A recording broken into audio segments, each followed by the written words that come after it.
Assalamualaikum warahmatullahi wabarakatuh. Selamat pagi, siang, atau mungkin malam Anda menyaksikan video ini. Kita kembali bertemu dalam mata kuliah Statistika Pendidikan. Yang kali ini saya akan melanjutkan pada bagian kedua dalam hal kaitannya dengan teori atau bagaimana seseorang itu mampu memaknai makna dari ukuran-ukuran deskripsi data yang telah kemarin dilakukan. Sebagaimana kita ketahui kemarin Anda sudah melaksanakan pencarian atau menghitung nilai min, median, modus, lalu ada standar deviasi, variansi, range. Dimana kalau itu saya kira itu adalah pekerjaan anak SMA kan gitu. Anak SMA, anak SMP itu bisa menghitung itu semua, bahkan dengan manual pun seharusnya sudah bisa. Tapi dalam level ini yang kita tuntut bukanlah untuk menghitung, karena kalau kaitannya hanya untuk menghitung, komputer sudah lebih pandai daripada kita, kalkulator lebih pandai daripada kita. Maka yang terpenting bukan menghitungnya, tapi dari apa yang kita hitung nanti kita mampu untuk mengartikan. Dari apa yang kita hitung kita nanti mampu untuk memberikan deskripsi, memberikan pernyataan, memberikan argumentasi apa yang terjadi dalam suatu data. Jadi kalau secara sederhana, secara ringkas, secara mudah, dalam materi kuliah kali ini Anda nanti diminta untuk memberikan makna dari ukuran-ukuran yang kemarin telah Anda hitung, yaitu min, median, modus, standar deviasi, variansi, range. Itu dicoba untuk digali maknanya apa dari data yang telah dihitung. Dimana itu nanti masuk dalam pembelajaran tentang tendensi sentral dan juga variabilitas. Pada dasarnya, pembacaan suatu data itu memerlukan suatu nilai yang dapat dijadikan patokan. Ya.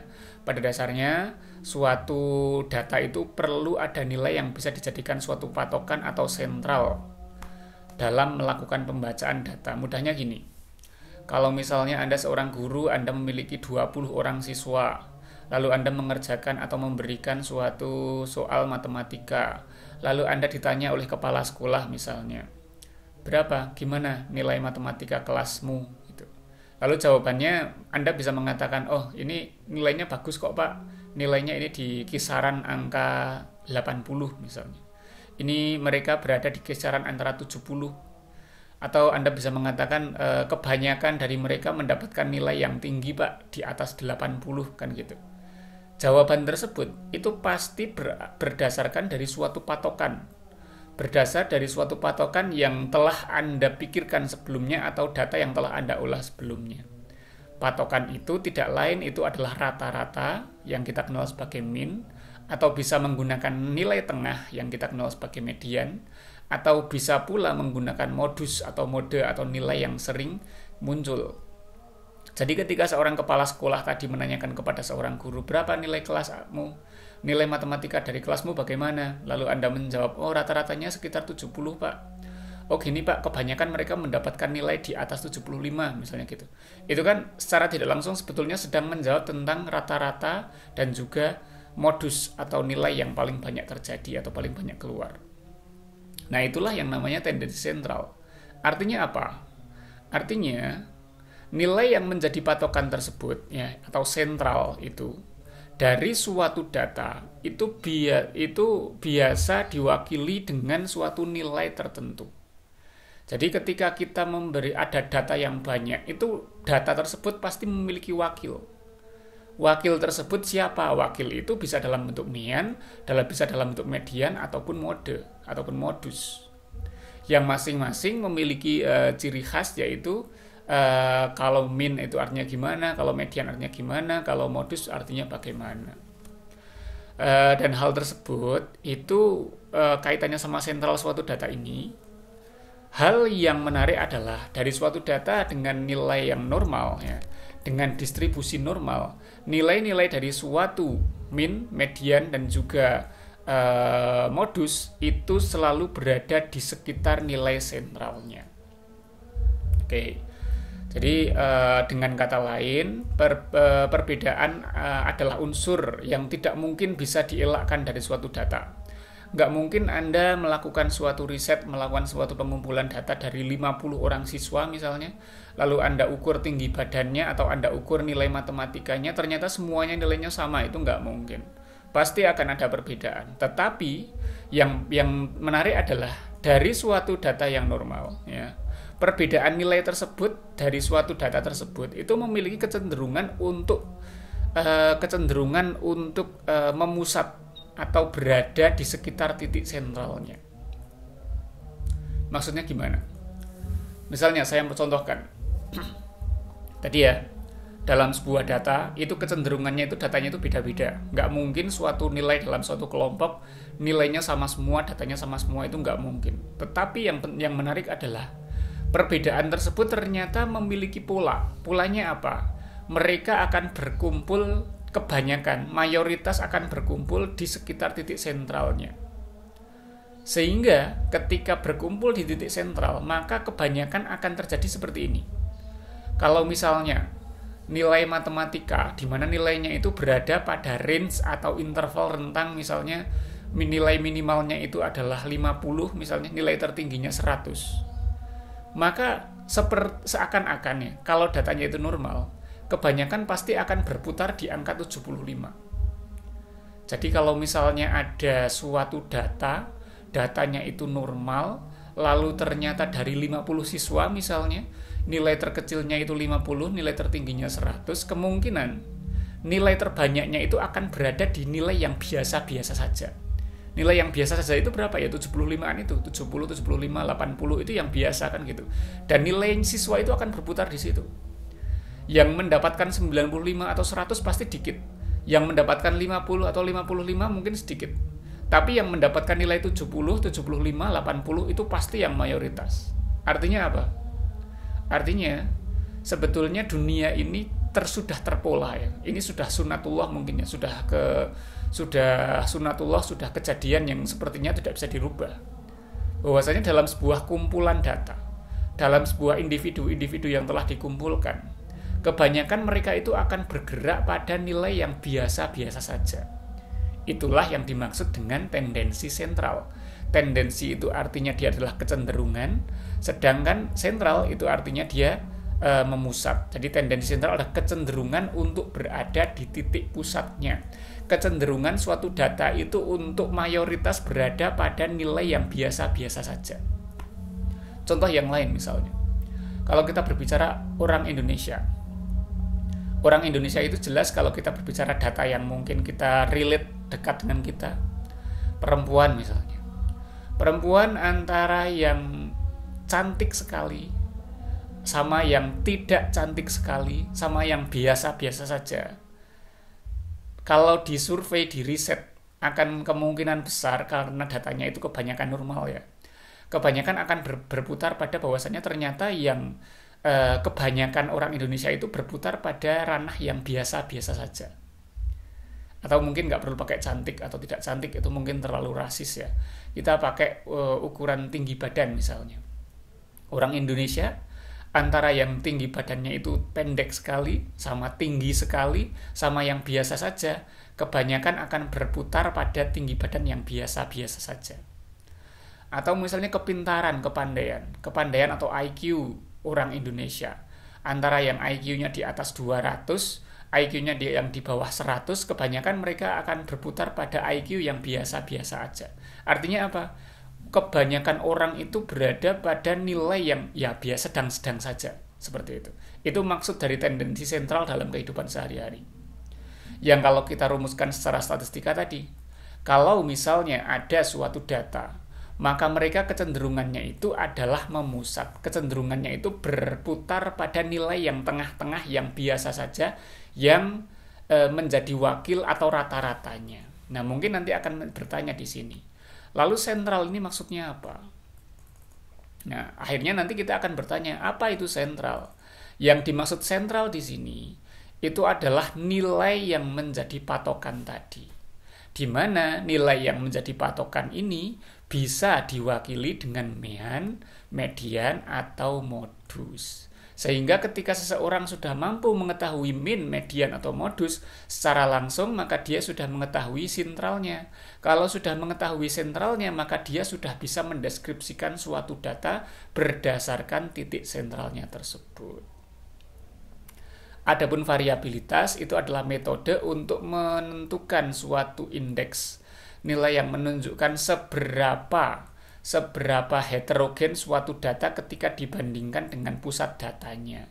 Jadi ketika suatu data itu kok menyebar dari titik sentralnya itu jauh, berarti datanya itu cukup heterogen. Kalau menyebarnya itu rendah, maka grafiknya itu dikatakan tidak heterogen atau homogen, bisa dikatakan demikian. Jadi menunjukkan dia heterogenitas suatu data. Itulah variabilitas. Saya tidak akan terlalu banyak membicarakan teori di sini. Saya langsung ke praktiknya saja di sini ya. Jadi dengan kata lain, dengan demikian, yang namanya tendensi sentral itu adalah suatu ukuran-ukuran yang digunakan untuk menjawab pertanyaan ini. Pada nilai berapa suatu data memusat? Berapa nilai yang mewakili suatu data? Itu bisa dijawab dengan menggunakan tendensi sentral. Jadi tendensi sentral itu menjawab pertanyaan ini, nilai berapa sih yang menjadi pusat? Nilai berapa sih yang menjadi wakil? Itu adalah jawaban dari tendensi sentral. Di mana tendensi sentral itu memiliki 3 ukuran utama, yaitu mean, median, modus. Artinya ketika seseorang ditanya, pada titik berapa suatu data memusat? Misalnya rata-ratanya 90, maka dikatakan, oh, pusat dari suatu data berdasarkan mean-nya itu 90, rata-ratanya 90. Atau berdasarkan modusnya, misalnya berapakah nilai yang menjadi pusat suatu data, berapakah nilai yang menjadi wakil suatu data. Ini sama aja ya, A sama B ini sama aja, hanya yang satu menggunakan kata pusat, yang satu menggunakan kata wakil. Jadi kalau ada yang bertanya berapakah pusat dari data, berapakah wakil dari data yang Anda teliti, maka bisa dikatakan, oh, kebanyakan berputar di angka 90, itu memakai ukuran modus. Atau Anda mengatakan, oh, rata-ratanya 80, itu menggunakan ukuran mean, seperti itu. Adapun variabilitas adalah ukuran-ukuran yang digunakan untuk menjawab pertanyaan berikut ini. Yang pertama, seberapa heterogen suatu data, seberapa jauh data menyebar dari sekitar titik sentralnya. Nah, kaitannya sama ini, saya perlu memberikan suatu grafik. Jadi, dalam grafik ini terlihat, ya. Jadi, yang namanya grafik normal, dalam data yang normal, itu kebanyakan grafiknya akan seperti ini. Grafiknya itu membentuk seperti gunung. Grafiknya membentuk suatu gunung atau membentuk semacam lonceng. Atau kalau dalam bahasa statistika ini seperti Gaussian. Namanya Gauss ya. Grafik Gaussian atau grafik lonceng ya. Grafik lonceng itu adalah grafik dari suatu data yang normal, yang kebanyakan, yang kalau misalnya datanya itu normal, maka grafiknya itu harusnya dia membentuk data seperti lonceng. Anda kemarin sudah belajar membuat histogram. Nah, harusnya histogram yang normal itu membentuk data seperti ini. Jadi yang pertama rendah, rendah, rendah, tinggi, tinggi, nanti rendah, rendah, rendah lagi. Kalau histogramnya itu mendekati data yang normal, harusnya dia berbentuk seperti itu. Yang ingin saya terangkan di sini adalah yang berada di tengah ini adalah mu. Simbolnya itu mu. Mu itu seperti ini simbolnya. Mu ini adalah simbol dari mean. Jadi ukuran dari mean, median, dan modus yang paling sering dipakai sebagai ukuran tendensi sentral, yang sering digunakan sebagai ukuran untuk mengetahui sentral suatu data itu adalah mean. Dari mean ini kalau misalnya grafiknya histogramnya seperti ini, maka mean itu akan berada di tengah persis.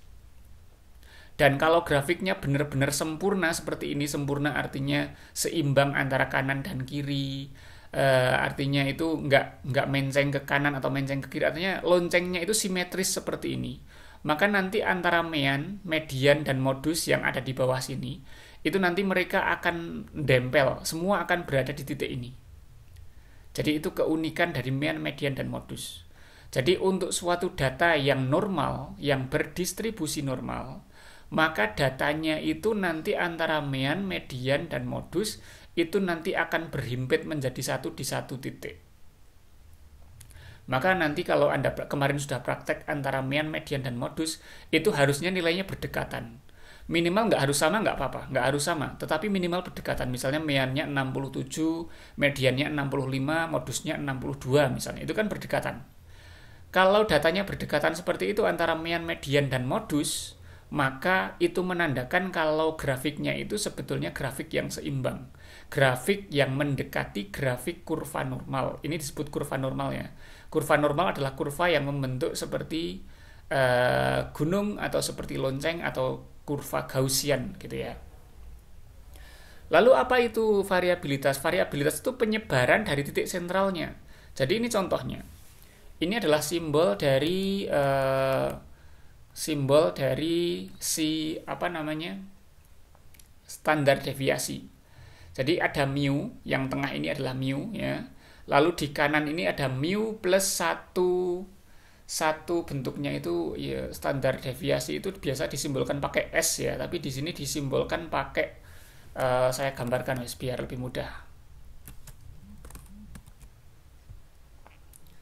Jadi kalau misalnya saya gambarkan dalam sebuah grafik itu kan tadi misalnya ya data mengenai nilai matematika misalnya. Data mengenai nilai matematika misalnya dia seperti ini. Dalam histogramnya atau grafiknya misalnya dia berada di tengah-tengahnya itu ada di angka 70 misalnya. Ya. Lalu seperti yang saya katakan tadi, median dan modus itu biasanya nanti dia akan berada di sekitar angka 70. Seandainya kok 70 ini adalah rata-rata dari datanya ya. Mean itu kan simbolnya mu nulisnya gini. 70 ini adalah rata-ratanya. Maka kalau datanya itu normal, seharusnya antara mu sama median atau ME sama modus MO itu harusnya dia juga berada di angka sekitar 70 ini.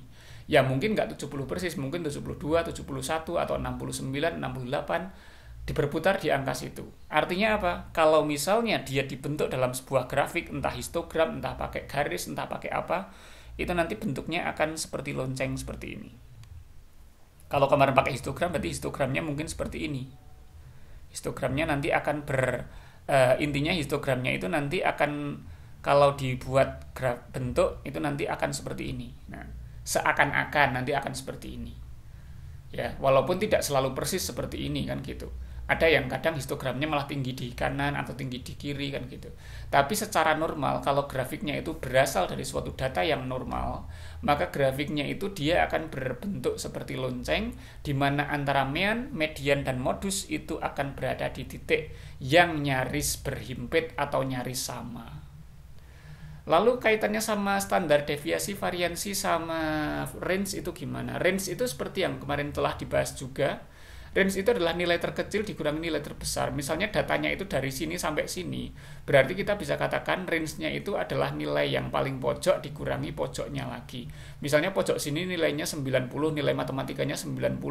Nilai terkecilnya adalah 30, maka range-nya adalah 90 kurangi 30, hasilnya 60. Itulah range.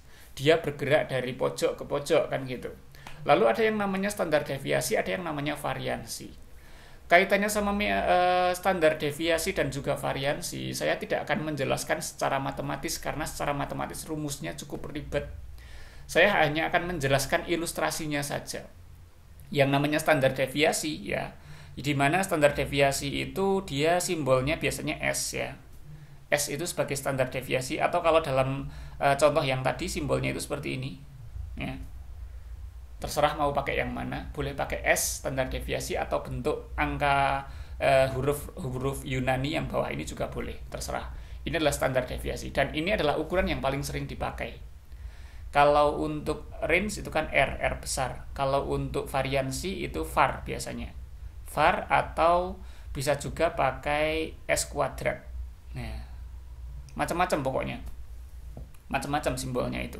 Tetapi yang perlu saya sampaikan di sini, saya tidak akan menjelaskan terlalu matematis, saya hanya akan menjelaskan secara gamblang dalam hal ranah statistika dasar. Kalau kita berbicara tendensi sentral, yang paling sering dipakai itu adalah mean-nya. Yang paling sering dipakai adalah ukuran mean. Itu kalau kita berbicara tendensi sentral. Jadi antara mean, median, dan modus yang paling sering dipakai adalah mean-nya. Kalau dalam tendensi sentral antara standar deviasi S, range, sama tadi variansi, var ya, yang paling sering dipakai itu adalah standar deviasinya. Jadi standar deviasi itu adalah ukuran yang paling sering dipakai di dalam variabilitas. Apa itu variabilitas? Variabilitas adalah pergeseran dari titik sentralnya.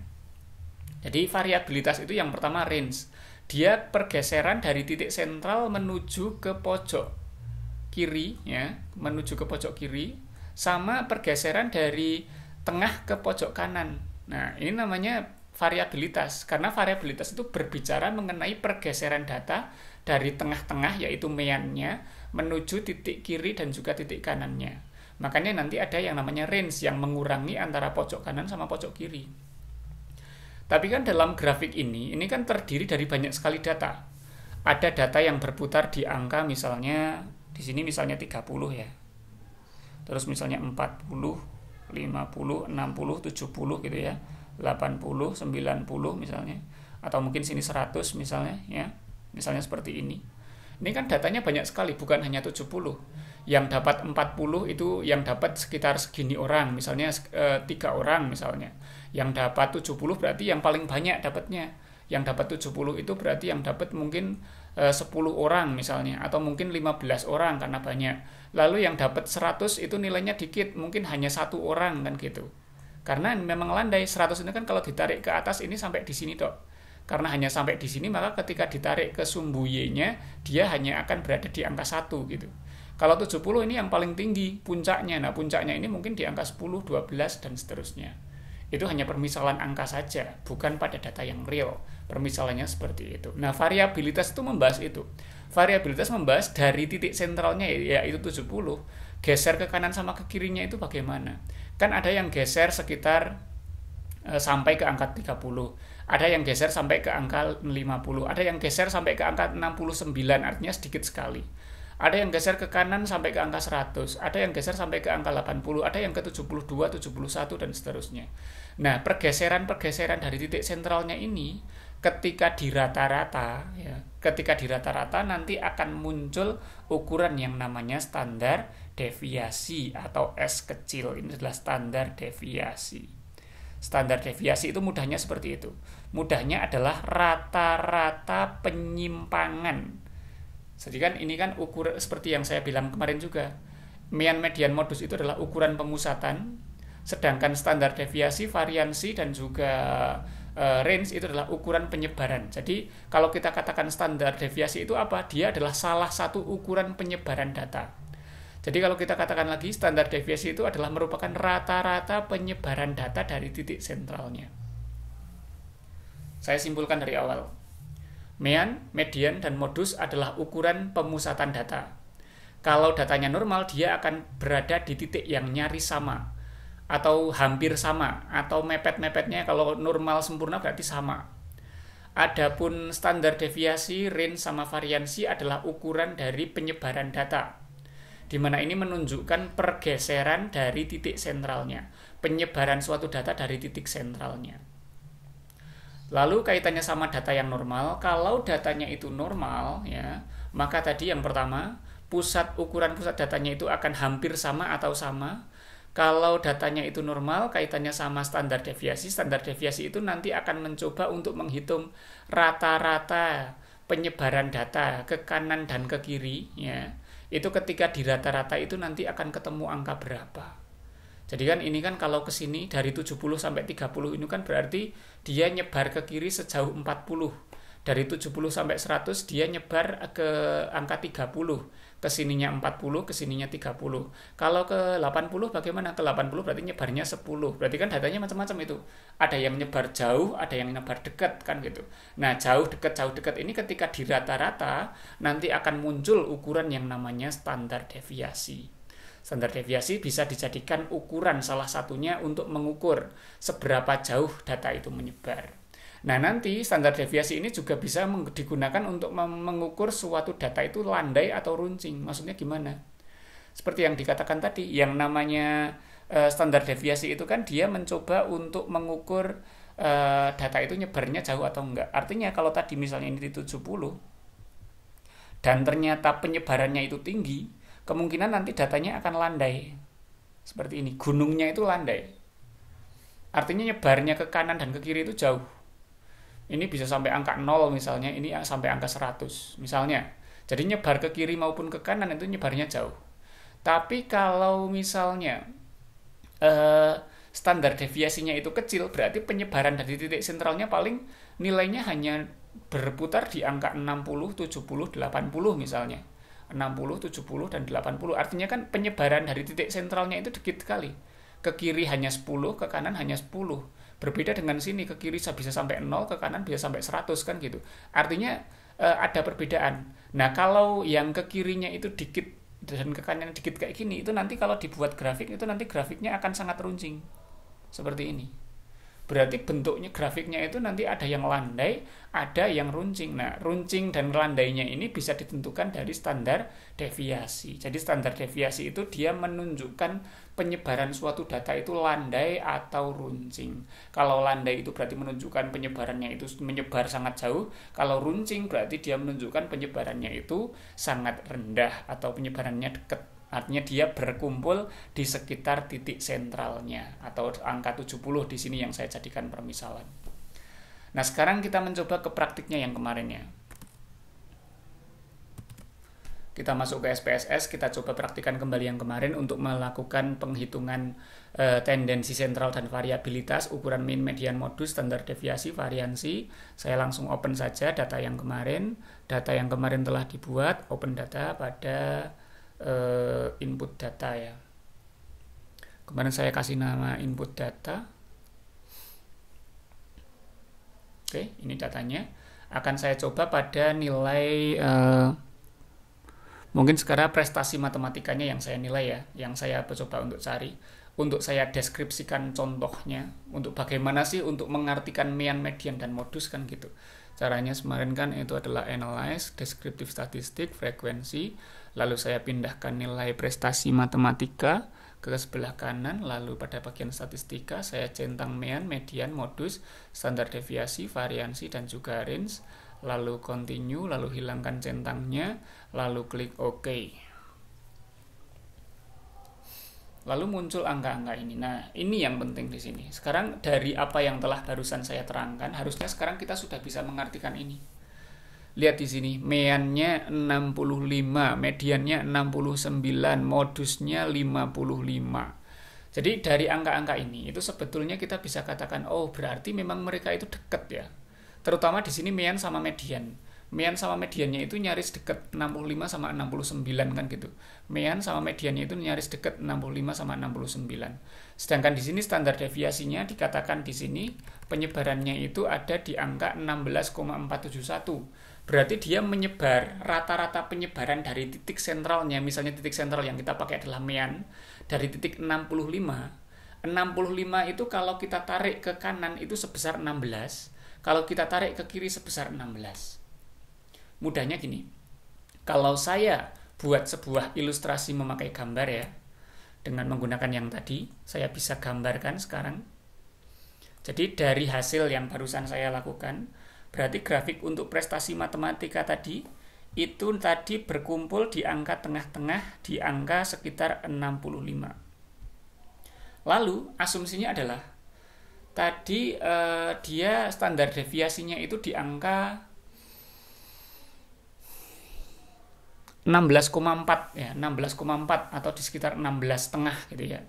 Angka 16,4 berarti dia itu bergeser ke sebelah kiri di angka 65 ditambah 16,4. Bergeser ke sebelah kiri 16,4 berarti hasilnya itu 71,4.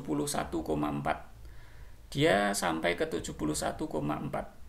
Lalu bergeser ke sebelah kanan berarti dikurangi 16,4 berapa? 48,6. Seperti ini. Maaf. Oh iya benar, 48,6. Nah, jadi artinya apa?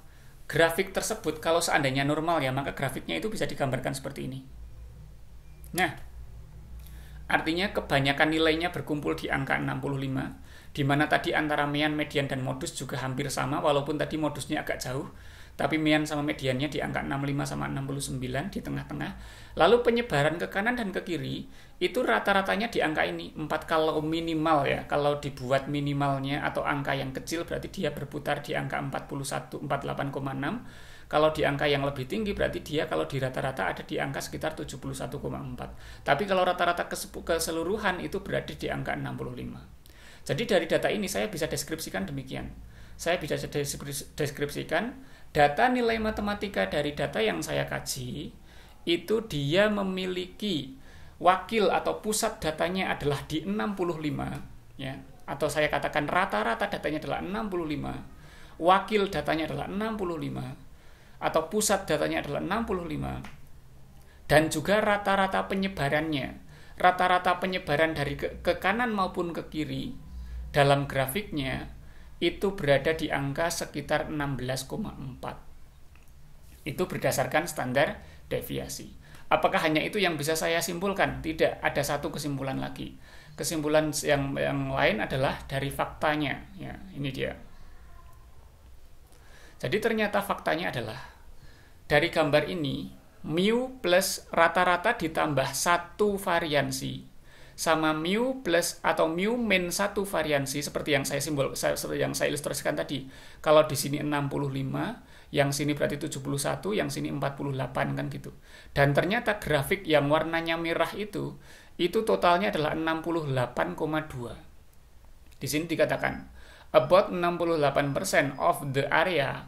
Kira-kira 68% dari area yang ada di grafik normal, semua area gunung ini, 68%-nya atau yang grafik warna merah ini ya, itu dia merupakan normal curve within one standard deviation atau di antara mu atau rata-rata plus minus 1 standar deviasi. Artinya bagaimana? Artinya gini. Dari grafik yang saya contohkan tadi misalnya. Grafik ini. Ini ada kesimpulan bahwasannya mulai dari 48,6 sampai 71,4 ini dia berada pada 60 berapa tadi? 68% gitu aja. 68% dari seluruh populasi atau seluruh data yang dikaji itu dia berada di antara 48,6 sampai 71,4. Di mana 48,6 ini adalah mu min variansi, satu buah variansi, 71,4 adalah rata-rata plus satu variansi. Variansi bisa dipakai S atau pakai ini juga boleh. Mau pakai S boleh, mau pakai simbol ini juga boleh, terserah. Mu min S itu adalah 48,6, mu plus S 71,4. Kesimpulannya apa? Kesimpulannya dari data ini, selain kesimpulan yang tadi ya, pusat datanya adalah 65 berdasarkan meannya, rata-ratanya. Yang kedua, penyebaran datanya ke kanan dan ke kiri, rata-ratanya adalah 16,4. Lalu kesimpulan yang terakhir adalah 68% dari data yang dikaji itu berada di rentang antara ya, 68% dari data itu berada di antara 48,6 sampai 71,4. Ini kesimpulan yang ketiga. Kesimpulan yang terakhir. Sebetulnya masih ada kesimpulan yang lain, tapi saya kira ini sudah cukup. Kesimpulan yang lain itu adalah ini ternyata ya. Nanti akan ada kesimpulan bahwa 95% itu berada di antara mu min 2 variansi sampai mu plus 2 variansi. Lebih lanjut 99, sekian persen berada di antara mu min 3 variansi sampai mu plus 3 variansi. Itu fakta-fakta selanjutnya. Tapi itu nggak perlu. Itu intinya kalau Anda sudah paham yang ini, harusnya yang 95% maupun yang 99% pun sudah paham. Jadi ini grafiknya. Jadi 95%, sekian ini berada di rentang antara mu min 2 variansi sampai mu plus 2 variansi. Adapun 99%, sekian ini berada di antara mu min 3 variansi sampai mu plus 3 variansi. Oke, jadi itu kesimpulannya. Nah, sekarang dari kesimpulan yang telah saya ilustrasikan, ada 3 kesimpulan ya tadi ya. Kesimpulan yang pertama tadi adalah dari grafik ini, dari data ini, kesimpulannya adalah wakil datanya berapa. Itu kesimpulan pertama. Kesimpulan kedua, penyebaran datanya berdasarkan standar deviasi itu berapa, maksudnya apa? Maksudnya adalah rata-rata penyebaran ke kanan dan ke kiri itu berkisar di antara 16,4. Nah, itu kesimpulan yang kedua. Kesimpulan yang ketiga itu yang ini. 68% dari datanya itu berada di antara 48,6 sampai 71,4. Silakan Anda lakukan untuk data Anda, untuk 2 buah data yang telah Anda lakukan deskripsinya kemarin. Anda kan sudah menghitung mean, median, modus, variansi, standar deviasi untuk data yang ini sama data yang ini. Nah, sekarang silahkan Anda deskripsikan ulang berdasarkan apa yang barusan saya contohkan. Anda ketik di Microsoft Word, lalu Anda upload di Google Form yang saya share di WA Group. Anda lakukan untuk dua ya. Yang saya contohkan kan hanya untuk variabel yang ini, variabel kedua. Nah, Anda lakukan untuk dua-duanya. Variabel permasalahan Anda lakukan pendeskripsian seperti yang saya lakukan tadi. Begitu pula untuk variabel yang kedua, untuk data yang Anda miliki. Kurang lebihnya mohon maaf. Assalamualaikum warahmatullahi wabarakatuh.